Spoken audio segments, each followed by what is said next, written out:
ওয়ালাইকুম আসসালাম রাহমাতুল্লাহি। আপনারা হিন্দু থেকে মুসলমান হয়েছেন, আপনার দেশে বাড়ি কোথায়? দেশে ভাই রাজশাহী জেলা তানোর থানা। আপনারা কি পুরো ফ্যামিলি হিন্দু থেকে মুসলমান হয়েছেন না বাবা মারা গেছে, তাছাড়া মা আর এখনো পরিবারে এগুলো আপনার পরিবার? আর এগুলো এটা ভাই, এটা ভাবি, ওটা আপনার ভাবি আর ভাই ছোট ভাইয়ের বউ। ছোট ভাইয়ের বউ। আর আপনি বিয়ে শাদী করেননি? বিয়ে শাদী করেছি, বউ মানে মুসলমান হয়নি। ও মানে মুসলমান হয় না দেখে আপনি বউ ফালাইতে আসেন।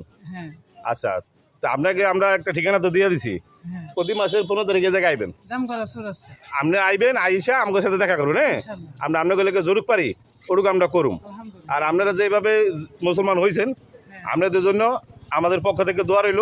আর সবসময় আপনারা মানে এই আল্লাহর পথেই থাকবেন আর সুন্দরভাবে চলাফেরার চেষ্টা করবেন। আর সবসময় আসবেন এই জায়গায়, ইনশাআল্লাহ। আইসা দেখা করবেন। ওই যে আমি তো দোকানটা দেখাই দিছি, এই দোকানে এসে দেখা করলে আপনাকে ওই যে যেটা বলছি ওইটা দিয়ে দেবো, প্রতি মাসে 15 তারিখে এসে নিয়ে যাবেন। ঠিক আছে? আচ্ছা, তো সবাই ওদের জন্য দোয়া করবেন। ওরা হিন্দু থেকে মুসলমান হয়েছে, আমি দেশে বেরিয়েছিল রাজশাহী। রাজশাহী। আচ্ছা, সবাইকে অসংখ্য ধন্যবাদ। আসসালামু আলাইকুম।